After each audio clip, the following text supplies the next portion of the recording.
Alternativas de produção para o semiárido e como garantir água para as plantações e a produção de ovinos, por exemplo. Sobre este assunto a gente vai conversar com Luiz do Berro. Ele é médico veterinário, pesquisador e documentarista. Bom dia.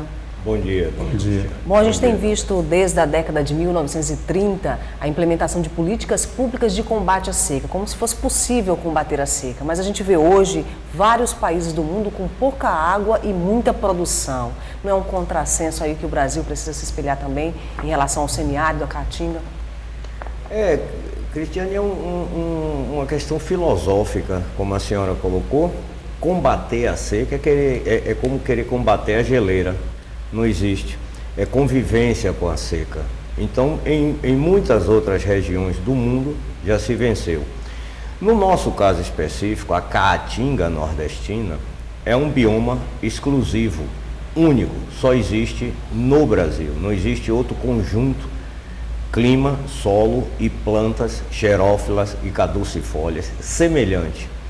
Então, nós não devemos olhar para fora do Brasil, ou para o sul, ou para o sudeste, ou para o hemisfério norte, em busca de soluções. As soluções estão aqui, na nossa frente, no chão. É um olhar local, né? Exatamente. Existem essas soluções aqui, criadas e positivas, feitas por 3, 4 gerações de engenheiros matuto, que por viver ali, conseguiram fazer essa tecnologia catingueira, secular. Por exemplo? Por exemplo, existem a chamada barragem subterrânea. O grande açude, embora acumule muitas águas, hoje no Nordeste nós temos 37 bilhões de metros cúbicos de água acumuladas, falta distribuição. Mas a barragem subterrânea, o que seria isso? No leito do rio, em vez de fazer a barragem aérea e acumular água sob a luz do sol, se cava para baixo. Então a barragem é para baixo. O rio, durante as águas, corre, passa por cima daquele pequeno barreiro, mas para baixo, feita muitas vezes de plástico, de pedra, essas águas ficam acumuladas. Então, vamos dizer assim, o patrasmente da barragem subterrânea está todo úmido. Então o sistema de barragens sucessivas é uma tecnologia cabocla, catingueira, que o governo do Ceará, alguns anos atrás, fez no Rio Jaguaribe. Está lá o Rio Jaguaribe, você passar, está cheio, está molhado. Onde ele está fino, está molhado, tem água, tem várzea, tem produção de massa vegetal. Essa seria uma. Uma outra solução são as cacimbas, os açudes pequenos, com pequeno espelho d'água. O grande problema nordestino não se resume a pouca água. Chove no Nordeste em média 600 a 800 milímetros na região do semiárido. Equivale a mais ou menos 900 mil hectares. 1.600.000 é a área nordestina. 62% disso está na área semiárida. Chove em média 600 a 800 milímetros, igual a Berlim, Moscou, Madrid. Só que aqui nós temos o problema da evaporação, a alta taxa de evaporação. Isso é um fator que, somado a pouca água, vem colocando o Nordeste numa situação difícil. A gente poderia... O Nordeste é um prodígio, é um encanto. Seria um reator nuclear, a energia solar, pronto para funcionar, parado na estática do nada. O Nordeste está parado na estática do nada, sendo um reator nuclear capaz de gerar energia solar, eólica e outras, para abastecer 6 mundos. E ambientalmente sustentável. E ambientalmente sustentável. E sem mexer no bioma caatinga, que pode ser produtivo, sim, com a caprino-ovinocultura. Os caprinos e ovinos nordestinos vieram para aqui, não são naturais da América, vieram nas caravelas do colonizador europeu, português e espanhóis, e vieram nos navios negreiros como alimento vivo. Os que escaparam de serem comidos, aqui se multiplicaram, produziram e foram sempre relegados assim como uma coisa qualquer para os terrenos mais inóspitos. Luiz, você fala de experiências caboclas da Caatinga, mas o caminho também seria que o governo federal, que os técnicos, ou seja, que os donos dos saberes técnicos também ouvissem muito mais o cidadão local e as experiências locais, para que essas experiências pudessem se multiplicar e se transformar em políticas públicas, por exemplo, garantindo aí o fortalecimento da agricultura familiar? A senhora tocou num ponto importantíssimo. Existe dentro da medicina veterinária, da zootecnia, a figura do extensionista. O extensionista é aquele profissional que vai passar para o homem do campo a experiência o conhecimento que ele adquiriu na universidade. Esse extensionista pode trazer também a experiência desse homem do campo para as universidades, gerar a pesquisa científica, formatar a fundamentação científica, por que aquilo funciona, está dando certo. Então, fazer a fundação científica, da fundamentação científica e avançar.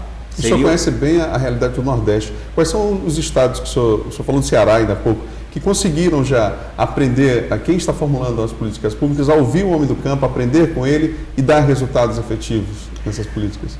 Olha, em alguns estados a gente já nota que existem avanços a partir disso, do extensionista, da extensão rural. Nisso o governo vem fazendo um bom trabalho através do SEBRAE, do Senar. Então, por exemplo, no Rio Grande do Norte, existe um programa lá do leite. Na Paraíba, existe o programa de melhoramento genético da EMEPA. Todos dois são órgãos públicos, a EMEPA e a EMPARNE, no Rio Grande do Norte. Programas do leite. Então, aquele sujeito que tinha 5 cabrinhas e que estava numa frente de emergência ganhando R$30, hoje ele ganha R$600, R$700.